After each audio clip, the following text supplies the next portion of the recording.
오늘은 하이델베르그 요리문답 12문이에요. 12문. 여러분 예배 시트를 다 내놓으시기 바라고.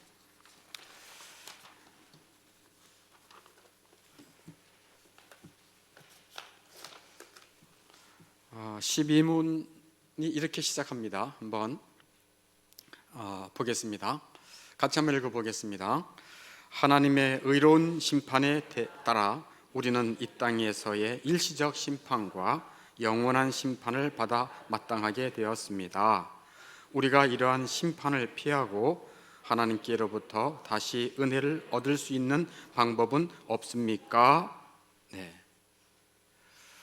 하나님은 공의로운 하나님이신데 우리의 죄를 따라 심판하신다는 겁니다. 어떻게 심판하신다?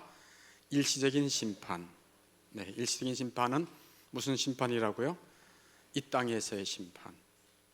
그래서 이 땅에서의 심판 있고 또 영원한 심판이 있습니다. 그러니까 죄를 지어 마땅한 벌을 받아야 됩니다. 그런데 우리가 이러한 두 가지를 강조하고 있어요. 첫째, 이러한 심판을 피할 수 있습니까? 이런 심판을 피할 수 있나요? 구원의 길이 있냐? 이런 얘기예요. 두 번째, 하나님께로부터 다시 은혜를 얻을 수 있는 방법은 없습니까? 구원의 은혜를 얻을 수 있는 방법은 있나요? 두 가지를 질문하고 있어요.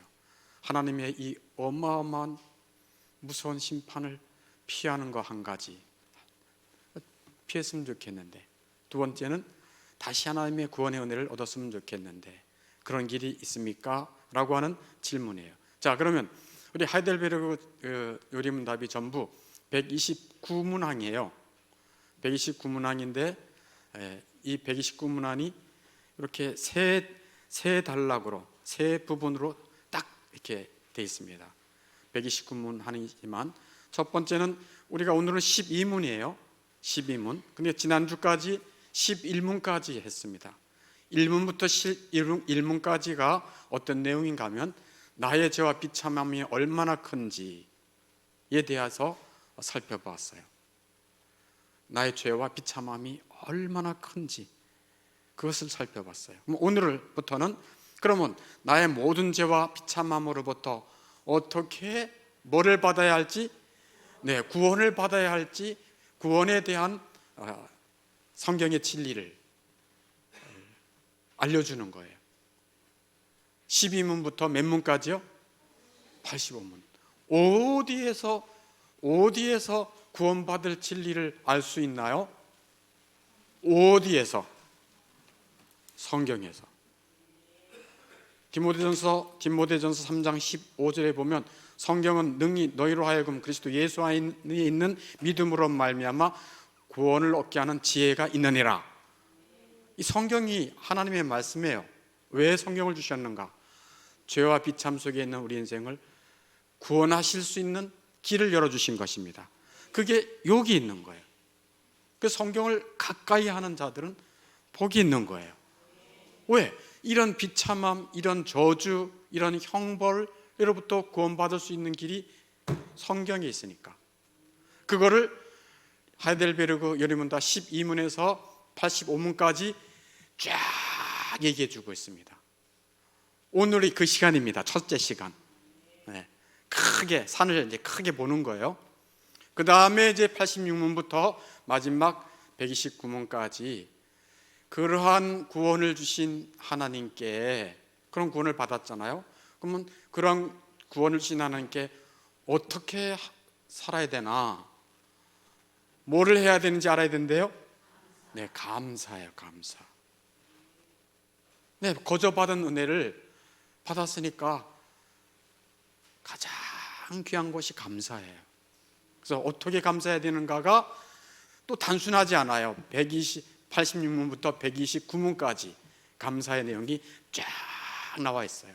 어디에 나와 있죠? 그것도 성경에 나와 있죠. 이걸 우리가 다 찾아야 되는데 글쎄 말입니다. 우리보다 훨씬 탁월한 하나님을 사랑하는 사람들이 그것을 다 정리해 놨어요. 우리는 그건 보면 돼. 감사하죠? 우리 얼마나 바빠요. 주부들은 가정 돌보느라고 바쁘고, 직장인들은 아침 새벽부터 밤늦게까지 바쁘고, 그런데 이런 것을 다 준비해 놨으니 그것을 또 여러분이 읽고 잘 공부하세요 하지 않고, 또 교회 오면 또 목사님이 또 이렇게 다 알려주니 할렐루야입니다. 네, 너무 잘 오셨어요. 그러니까 오늘은 이 큰 새 구성에서 두 번째 구성, 나의 모든 죄와 비참함으로부터 어떻게 구원받아야 하는지 알려주는 것입니다. 그 첫 번째 질문이 뭐였다고요? 아까 질문 다시 한번 보여주세요. 하나님의 의로우신 심판에 따라 우리는 이 땅에서의 일시적 심판 받아야 되고, 저 땅에서 영원한 심판을 받아 마땅한 자들입니다. 우리가 이러한 심판을 어떻게 피할 수 있는가? 첫째, 다시 구원의 은혜를 어떻게 얻을 수 있을까에 대해서 질문을 하고 있어요. 여기에 대해서 대답이 이렇게 대답하고 있습니다. 하나님께서는 자신의 공의가 뭐 되게 하실 것입니다? 가로놓기, 만족되게 하실 것입니다. 만족되게 하실 것입니다. 이 굉장히 중요한 말이에요. 보세요. 우리 부모가 자녀를 키울 때 자녀가 뭔가 잘못하거나 또는 정말 이거 너무했다 이렇게 할 때는 자녀에게 뭐 하죠? 야단을 치죠. 그러면 부모가 싹싹 빌어요. 용서해 주세요, 용서해 주세요. 그러면 부모는 어떻게 돼요? 용서해 주잖아요. 부모도 죄인이고 자식도 죄인이라서 웬만하면 용서해 줄 마음이 다 돼 있어요. 그런데 하나님은 달라요. 하나님 앞에 안 그럴게요, 용서해 주세요, 용서해 주세요 한다고 되는 게 아니에요. 그러면 어떻게 해야 되는데? 이거예요, 이거. 하나님께서는 자신의 공의가 뭐 해야 돼요? 만족이 돼야 돼요. 그냥 단순하게 잘못했어요, 용서해 주세요, 이제 다음부터 안 그럴게요, 그런다고 해서 내 죄가 용서받는 게 아니라 그런 얘기예요. 그럼 어떻게 해야 되는가? 하나님의 공의가 만족이 돼야 되는데 어떻게 만족이 돼야 되는가? 두 가지를 얘기하고 있어요. 첫째는 우리 뭐에 의해서? 우리 예삐더리니 우리 뭐에 의해서? 네, 우리 스스로에 의해서. 우리 스스로 하나님의 공의를 만족시켜 줘야 돼요. 또 하나는 뭘까요? 우리 에피도니 다른 사람에 의해서. 우리 스스로가 하나님의 공의를 만족시켜 주지 못하면 다른 사람에 의해서 하나님께서 요구하시는 공의를 만족시켜야 되는 거예요. 왜? 하나님은 공의의 하나님이시기 때문에 죄를 조금도 허용하지 않습니다. 인간이 하나님 앞에서 죄를 지으면 하나님은 본성적으로 그 죄를 벌하셔야만 하는 것입니다. 세상에서도요, 죄를 지면 재판장 앞에 가서 선고를 받아야 돼요.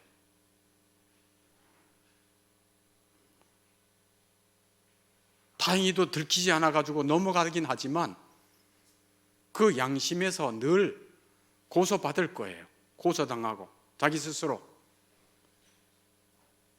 하나님은 그냥 넘어가시는 분이 아닙니다.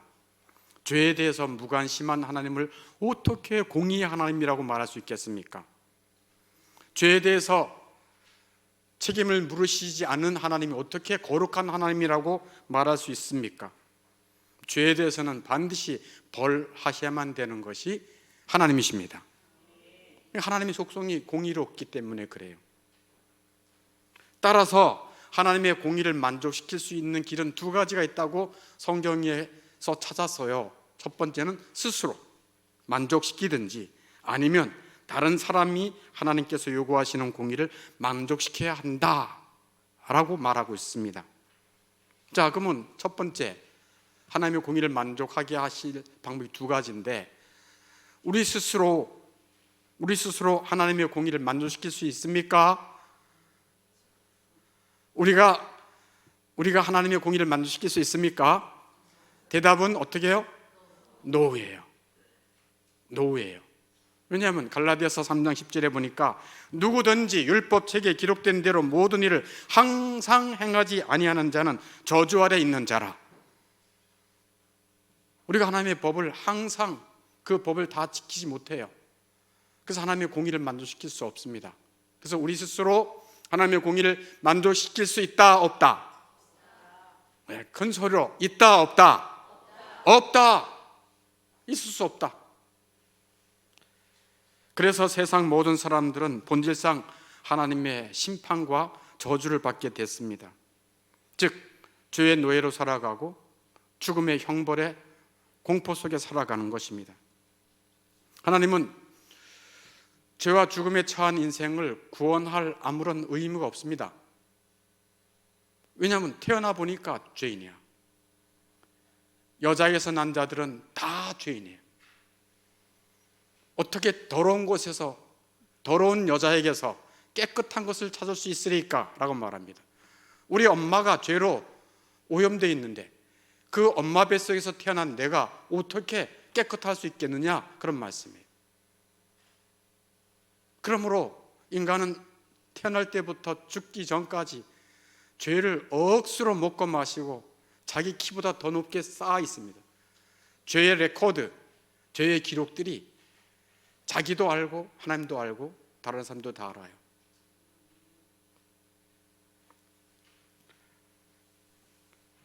하나님은 그 죄에 대해서 형벌을 해야 마땅하신 분이에요. 공의로우신 분이니까. 그럼에도 불구하고 하나님의 공의로운 속성보다 더 큰 속성이 지난주에 말씀드렸죠. 무슨 속성이라고요? 네, 자비예요. 영어로 mercy. 한번 따라해보세요. mercy. 구약 성경으로는 헤세드. 네, 헤세드예요. 자비. 하나님의 자비를 기억하세요. 하나님의 자비는 오른손과 같다 그랬어요. 하나님의 공의는 왼손과 같다 그랬어요. 오른손 자비들은 주로 이걸 많이 써요. 그렇다고 하나님이 오른손 자비란 뜻은 아니에요. 일반적으로 많은 사람들이 오른손 자비가 많으니까 자주자주 하나님은 자주자주 뭐를? 자비를 보이신다. 그게 하나님의 속성이에요. 그걸 잘 알아야 돼요. 하나님이 자비로우신 분이십니다. 그래서 오늘 우리가 읽었던 성경 본문 디모데 전서 3장 4절에서 7절까지 말씀을 보면 한번 보겠습니다. 디모데 전서 3장 4절에서 7절까지. 우리 구주 하나님, 성부 하나님을 말하죠. 우리 구주 하나님의 뭐와? 자비예요. 하나님의 자비가 나타났다는 거예요. 그 다음에 사람 사랑, 사람을 사랑하신다. 다시 또 강조해요. 사람 사랑하심이 나타났는데 우리를 구원하실 때 5절 우리가 행한 바 의로운 행위로 말미암지 아니하고 우리가 행한 바 의로운 행위로는 하나님의 공의를 만족시킬 수 없어요. 그래서 오직 뭐요? 그의 긍휼. 이 긍휼도 자비예요. mercy, 긍휼을 또 영어로 mercy라고 그래요. 자비도 mercy라고 그래요. 머시기가 아니고 mercy. mercy. 잠깐 쉬었다 가라고 얘기한 거예요. mercy라고 mercy. 이게 하나님의 자비. 그래서 잘 들으세요. 이거 굉장히 중요한 겁니다. 하나님이 죄인들을 구원하실 때 제1 원인이 뭐냐? 성부 하나님의 자비입니다. 성부 하나님의 자비 때문에 그 다음에 예수 그리스도의 속죄가 생겨난 것입니다. 다른 사람에 의해서 하나님의 공의가 만족돼야 돼요. 사람으로는 자기가 하나님의 공의를 만족시킬 수가 없어요. 그래서 하나님은 죄 하나도 없는 그의 아들 예수님의 피, 속죄로 우리 인생을 구원하시기로 작정하신 것입니다. 그게 하나님의 자비예요. 여러분 혹시 기억하세요? 자, 저를 좀 보셔요. 구약 성경에 보면 성막이 있잖아요. 제사를 드리는 성막이 있는데 성막의 가장 안쪽에 뭐가 있어요? 지성소가 있죠. 지성소에 가면 뭐가 있어요? 언약궤가 있고 그 언약궤 위에 뚜껑을 뭐라 그래요? 속죄소, 또는 영어로는 뭐예요? 시은소, 베풀 시, 은의 은, 그걸 자비라 그래요. 자비를 베푸는 곳이 거기 성막 그 언약궤 위에 속죄소예요. 그걸 영어로는 뭐라 그러냐? mercy seat. 뭐라고요? mercy seat. 하나님의 자비가 내리는 장소가 그 언약궤 위의 장소예요. 그러니까 나의 죄를 위해서, 이스라엘 백성들의 죄를 위해서 양을 잡아요. 그래서 양을 잡아가지고 그 양의 피를 가지고 대제사장이 어디에 들어가요? 지성소에 들어가요. 어디에 뿌려요? 거기에 시은소, 그 속죄소 위에 피를 뿌려요.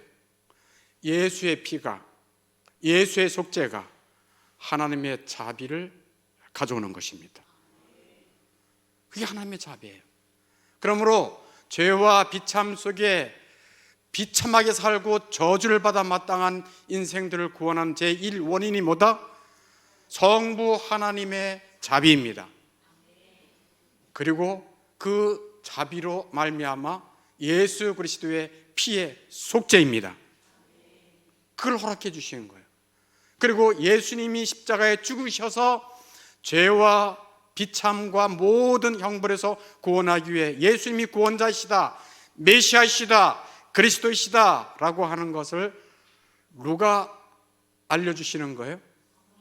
성령 하나님이. 여기 있잖아요. 우리 구주 예수 그리스도로 말미암아, 그리스도의 속죄로 말미암아라는 뜻이에요. 우리에게 뭐를 풍성히 부어주사? 그 성령을 풍성히 부어주사. 성령으로 말미암아 구주 성부 하나님의 자비를 알게 되는 것입니다. 예수 그리스도의 속죄가 얼마나 큰 은혜인지 알게 도와주시는 것입니다.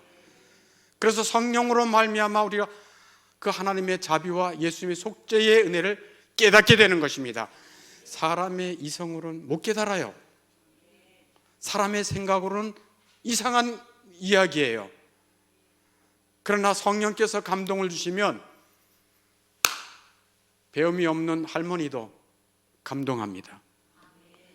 지식이 나사, 미 항공 우주국의 박사를 가지고 있는 사람들도 성령께서 역사해 주시면 하나님의 은혜 앞에 무릎을 꿇습니다. 그게 성령의 역사예요.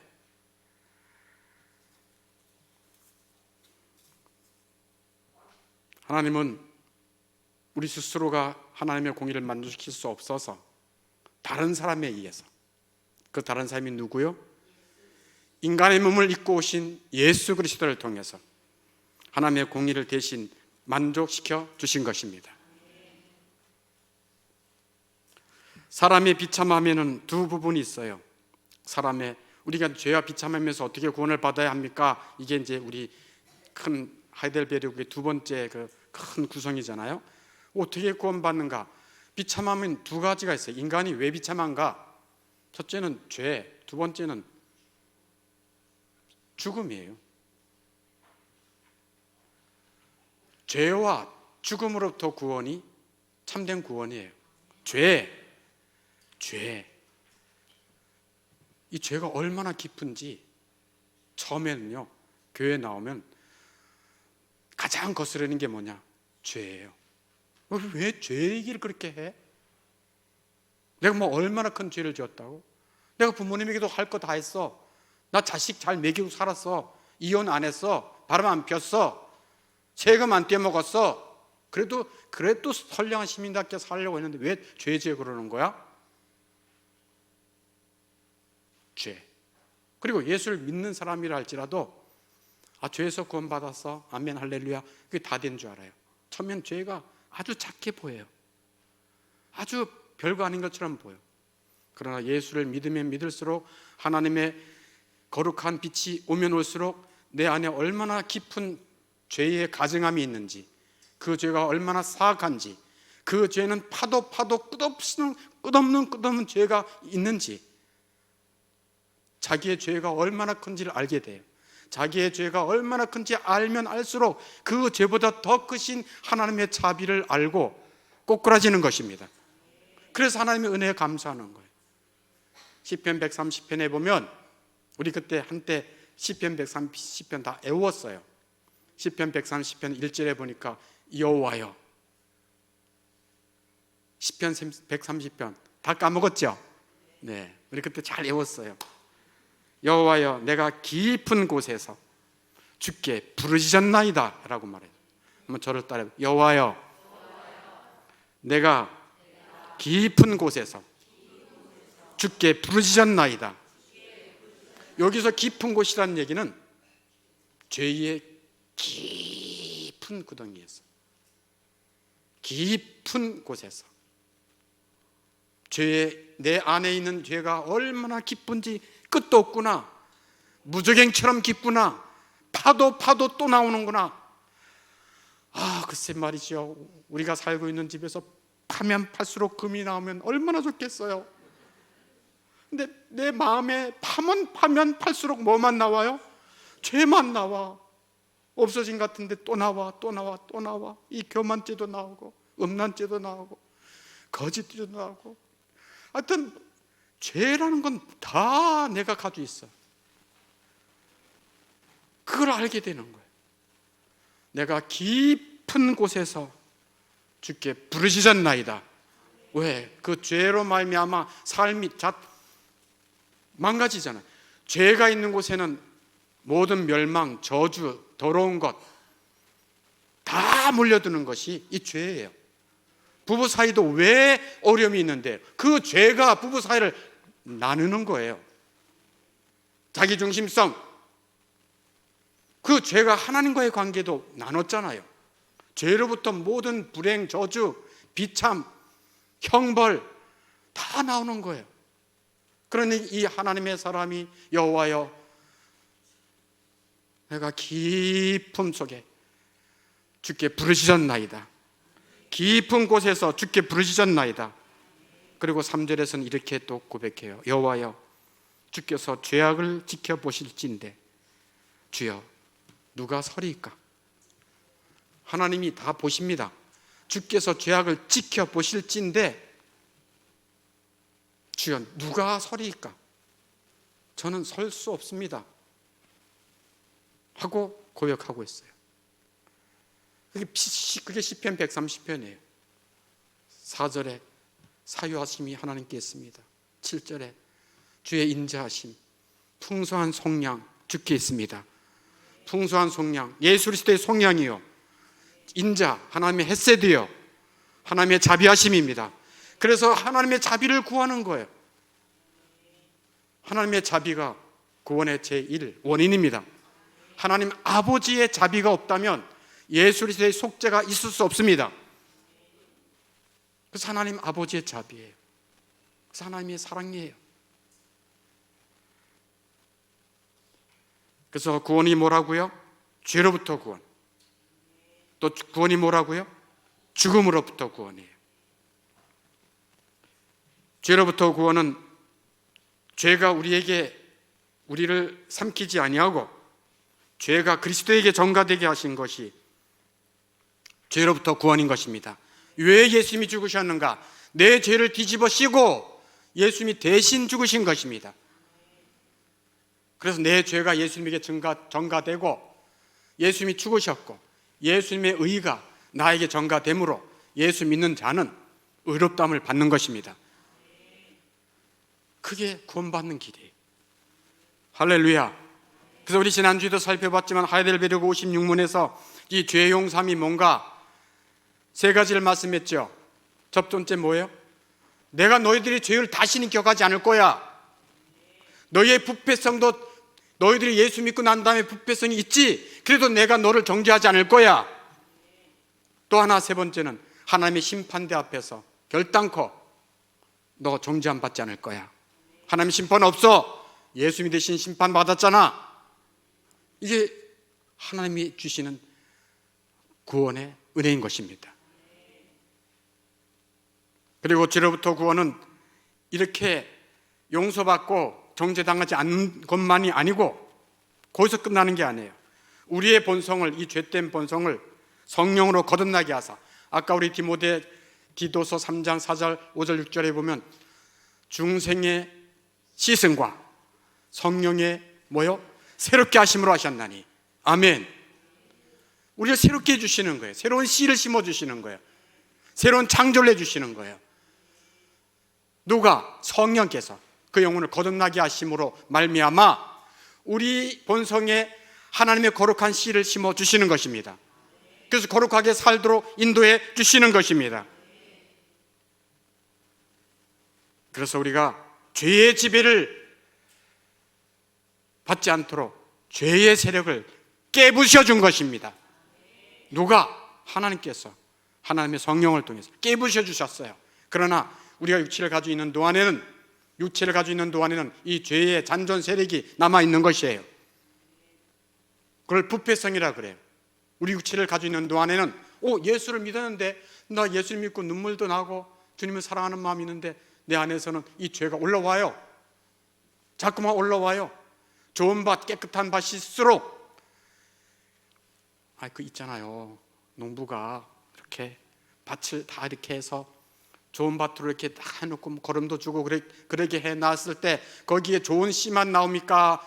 씨는 뿌리지 않았는데 잡초도 나옵니까? 잡초도 나와요. 좋은 땅일수록 잡초도 잘 나와요. 그게 우리의 마음밭이에요. 그러나 성령께서 날마다 우리를 새롭게 해주십니다. 루터가 그런 말을 했죠. 새가 우리의 머리 위로는 날아갈 수 있다. 그러나 새가 내 머리에다가 둥지를 틀고 살 수는 없다. 죄가 우리의 머리에, 우리의 마음속에 스쳐 지나갈 수도 있고 때로는 하고 그쪽으로 넘볼 수도 있지만 죄가 우리를 지배하지 못하는 것입니다. 성령께서 우리를 인도하시는 것입니다. 이렇게 죄로부터 구원해 주시겠다는 거예요. 또 하나는 죽음으로부터 구원이에요. 죽음으로부터 구원은 금생의 온갖 환난, 그게 죽음의 그림자예요. 뭐라고요? 금생 이 땅에 살면서 온갖 환난이 죽음의 그림자예요. 아프고 너무 괴롭고 회사에서 이런저런 고난을 당하고 인간관계로 고통당하고 경제적으로 어려움을 당하고 예기치 않은 고소고발을 당하고 원하지 않는 사업의 실패를 당하고 이런 모든 온갖 환난, 이게 죽음의 그림자예요. 주님은 온갖 금생의 온갖 환난으로부터 구원하십니다. 육신적인 죽음, 영원한 죽음으로부터 구원하십니다. 이것이 죽음으로부터 구원이에요. 죽음, 육체적으로만 죽는다고 끝나는 게 아니라니까요. 한 번 죽는 것은 사람에게 정하신 것이요 그 후에는 심판이 있으리니. 그런데 죽음으로부터 구원은 뭐예요? 이 땅의 모든 환난으로부터 구원. 우리가 죽어도 육체가 죽어요. 우리는 죽는다는 걸 보고 뭘 할 수 있어요? 내가 죄인이었구나. 왜? 죄의 싹은 사망이니까. 그러나 예수 믿고 예수 안에 죽는 자들은 뭐가 있대요? 복이 있대요. 할렐루야 합시다. 예수 안에 죽는 자는 복이 있답니다. 제 말이 아니에요. 계시록 14장 13절에 이렇게 말씀하고 있어요. 지금 이후로 주 안에서 죽는 자들은 복이 있다. 아멘. 성령이 이르시되 맞다. 맞아. 성령께서 이렇게 맞아. 수고를 그치고 쉬어라. 너들 이 땅에서 너무 수고했다. 자식 키우느라고 수고했고 직장 다니느라고 수고했고 죄와 싸우느라고 수고했고 주의 말씀 따라 살아가느라고 수고했다. 이제 수고를 그치고 영원히 참된 쉼을 쉬어라. 이게 성령의 말씀이에요. 시편 91편 14절 15절 한번 띄워보세요. 시편 91편 14절 15절. 하나님이 이르시되, 그러니까 한번 가로놓기 먼저 해볼게요. 하나님이 이르시되 그가 나를 뭐한즉? 사랑한즉 내가 그를 뭐하리라? 건지리라. 하나님이 말씀하시는 거예요. 그가 나를 사랑한즉 내가 그를 건지리라. 그가 내 이름을 안즉 그가 그를 뭐하리요? 높이리라. 영화롭게 하리라. 사람은 자기가 잘났다고 고개를 저들면요, 아무도 안 알아줘요. 누군가가 높여줘야 돼요. 누가 높여줘야 돼요? 하나님이 높여주셔야 돼요. 아멘. 그가 내 이름을 안즉 내가 그를 높이리라. 그가 내게 뭐하리니? 간구하리니 내가 그에게 뭐하리라? 응답하리라. 보세요. 여기 보면 하나님이 이 사람의 특징은 뭐냐면 하나님의 자비를 아는 사람이에요. 내가 죄인인데 하나님의 자비로 내가 구원받았어. 멀시 시트, 하나님의 자비를 아는 사람이에요. 그래서 하나님의 자비를 알고 성령으로 말미암아 하나님을 알게 된 사람의 특징은 세 가지가 나와요. 첫째, 하나님을 사랑해요. 그가 나를 사랑한즉 하나님을 사랑합니다. 특징이 하나님을 사랑해요. 하나님 사랑하니까 뭐예요? 하나님의 말씀을 존중히 여겨요. 그 전에는요, 하나님의 말씀 개무시했어요. 하나님 말씀해도요 안 들어요. 그러나 하나님을 사랑하면요, 하나님이 너무 좋으니까 하나님의 말씀을 지켜요. 존중히 여겨요. 우리 인생이 하나님을 믿지 않고 성령으로 말미암아 거듭나지 않은 사람은 특징이 뭐냐? 하나님에 대해서 거역해요. 하나님의 말씀에 대해서 별로 존중하지 않아요. 특징이 그거예요. 왜? 죄가 그거예요. 죄는 하나님을 거역하는 거예요. 내 마음대로 살고 싶은 거예요. 하나님 간섭받고 싶지 않은 거예요. 그러니까 그의 인생이 하나님이 돌봐주지 아니하시니까 그 인생이 어떻게 했습니까? 힘들죠. 네, 잘 나갈 수도 있는데요, 졸지간에 망합니다. 네, 하나님이 지켜주지 아니하시면. 근데 아무튼 하나님의 자비를 알고 믿는 사람은 특징이 뭐다? 하나님 사랑한다. 특징이 뭐다? 하나님의 이름을 알고 하나님을 더 알기를 원한다. 특징이 뭐다? 15절에 하나님 앞에 늘 기도하는 자다. 늘 기도하는 자예요. 왜? 하나님 아버지를 의지하니까. 그가 의지할 분은 누구밖에 없어? 누구밖에 없어요? 하나님밖에 의지할 게 없어요. 오늘 여러분 성경 말씀 읽으셨나요? 네, 오늘 에스겔서 40 몇 장이고, 또 신약은 어디 읽었습니까? 요한복음 16장 읽었죠. 네, 근데 거기 참 슬프면서도 너무 아주 힘을 주는 말씀을 제가 들으면서 너무 저도 위로받고 힘이 됐어요. 그게 뭔가 하면요, 요한복음 16장 27절 말씀인데, 여러분 다 읽었을 것 같아요. 제가 얘기해 주면 그거 그럴 거예요. 16장 32절인데요 예수님이 그런 말씀이에요. 너희가 다 각각 제 곳으로 흩어지고 나를 혼자 둘 때가 오나니 벌써 왔다. 그러니까 예수님이 이제 십자가에 잡혀 들어가실 때가 됐는데, 다 이제 예수님을 떠나는 거예요. 제자들이 그동안 3년 동안 먹고 마셨는데 의리도 없어, 다 떠나. 그러나 32절에 뭐라 그래요? 내가 혼자 있는 것이 아니야, 아버지께서 나와 함께 계시느니라. 네, 아버지께서 나와 함께 계시느니라. For my Father is with me. 예수님도 하나님 의지했구나.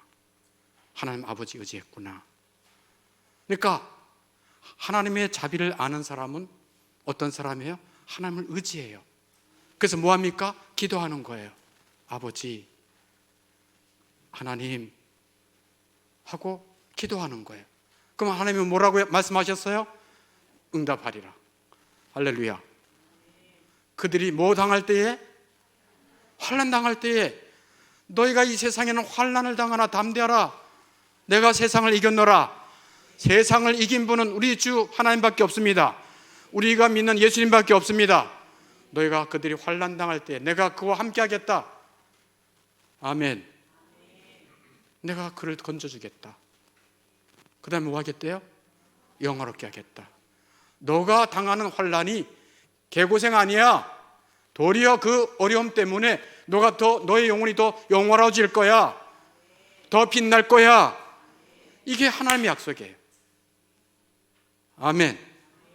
이렇게 성령으로 말미암아 거듭나고 예수 그리스도의 속죄를 믿으면서 하나님의 자비로 내가 이런 하나님의 일시적인 심판, 영원한 심판에서 벗어나고 구원의 은혜를 잊게 되었으니, 그리고 아버지 하나님이 내 아버지가 되시니, 그것을 믿는 자는 어떻게 될까요? 증거들이 있어요. 어떤 증거들? 어떤 증거? 하나님의 자비를 아니까 어떤 증거? 이 힌트 다 줬는데 누구를 사랑해요? 하나님 사랑하게 됐어요. 하나님을 사랑하니까 그분의 뭐를 존중히 여겨요? 그분의 말씀을 신뢰하고 존중해요. 그래서 그의 계명을 쫓아 살아요. 나를 사랑하는 자는 내 계명을 지키리니, 나를 사랑하는 자는 내 아버지께 사랑을 받을 것이요. 주 예수님의 말씀이에요. 그러니까 예수님의 사랑도 받고 하나님 아버지의 사랑도 받고 그분의 계명, 그분의 말씀을 따라 살아가는 거, 삶이 변화되는 거예요. 가정에서 삶이 변화되는 거예요. 직장에서 삶이 변화되는 거예요. 삶이 변화가 된다니까. 예수님을 믿고도 10년 동안 믿고도 변화가 없다.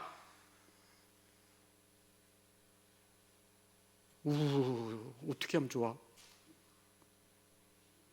정말 안타까운 일이에요. 성격이 변화가 없어. 이 땅에 살면서 진리를 따라 살아. 너희가 세상에서는 환난을 당한다. 세상이 나를 미워한 것처럼 너희도 미워할 것이야. 그러니까 진리의 말씀대로 살아갈 때 세상에서 사람들에게 손가락질 받을 수도 있고 손해받을 수도 있어요. 그러나 당당하기를 바랍니다. 당당하기를 바랍니다. 진리를 따라 사는 삶이 가장 존엄한 삶인 것입니다.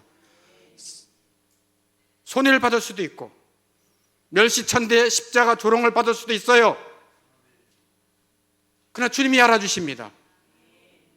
우리 예수님은 왕 중에 왕이신데 오셔서 대접받았나요?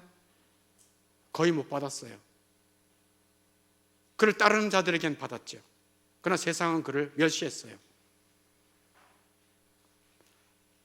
하나님의 자비를 알고 성령으로 거듭난 자들은 삶이 바뀌어요.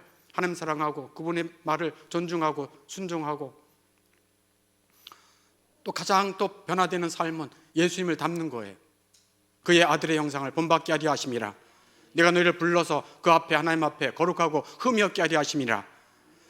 나는 계시록 에스겔 말씀을 다시 쫙 같이 들으면서, 여러분하고 같이 다 들었잖아요. 들으면서 너무 마음 아프게 들렸던 하나님의 말씀이 있어요. 그게 뭔지 아세요? 제가 공개해도 될까요? 너희들이 내 거룩한 이름을 더럽혔도다. 너희들이 내 거룩한 이름을 욕보였도다. 그거예요.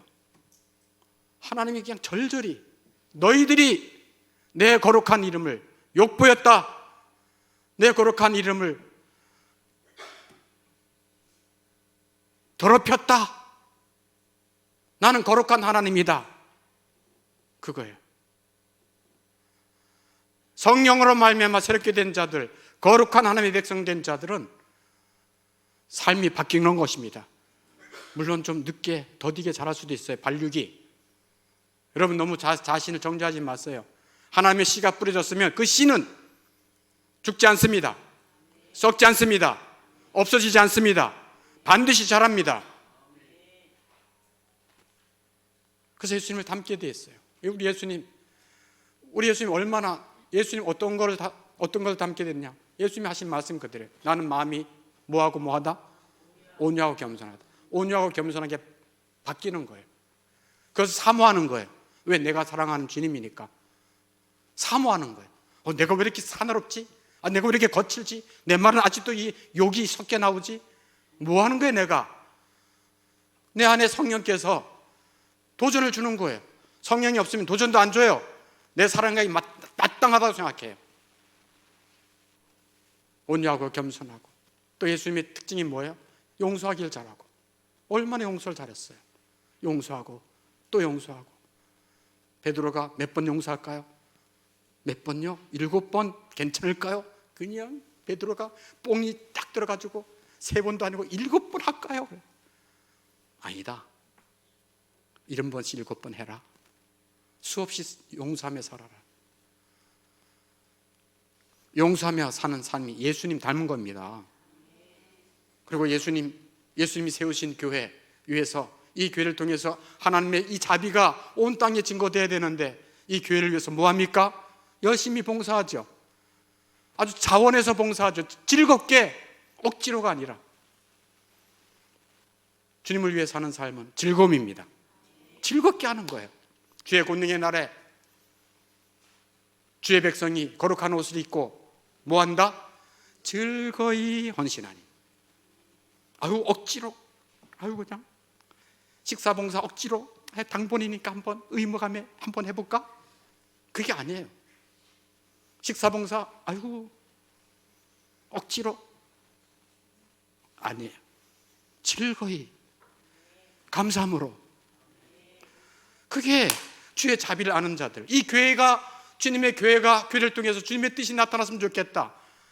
즐거이 봉사하고 주님 앞에 드리는 예물도 인색하거나 아까워하지 않아요. 즐거워, 드리는 것이 즐거워. 왜? 이 교회를 통해서 하나님의 뜻이 일어나기를, 주의 나라가 이루어지기를 간절히 원하는 것이니까. 예수 믿기 전에는 다 개인주의적이에요. 자기 이익만 챙겨요. 자기 욕심만 챙겨요. 그러나 예수를 믿고 난 다음에는 먼저 그의 나라와 그 일을 구하는 것입니다. 그리고 나와 같이 아직까지 내가 부족하지만 예수를 믿으면 너무 좋은데 너희들이 그 맛을 알아? 그러면서 다른 영혼들을, 가족들을 위해서 기도하고 그들을 주님께로 인도하기를 간절히 원하는 마음이 드는 것입니다. 그게 거듭난 자들, 하나님의 자비를 아는 자들이에요. 거기서 그치지 않죠. 또 어디까지 가요? 월드비를 갔죠.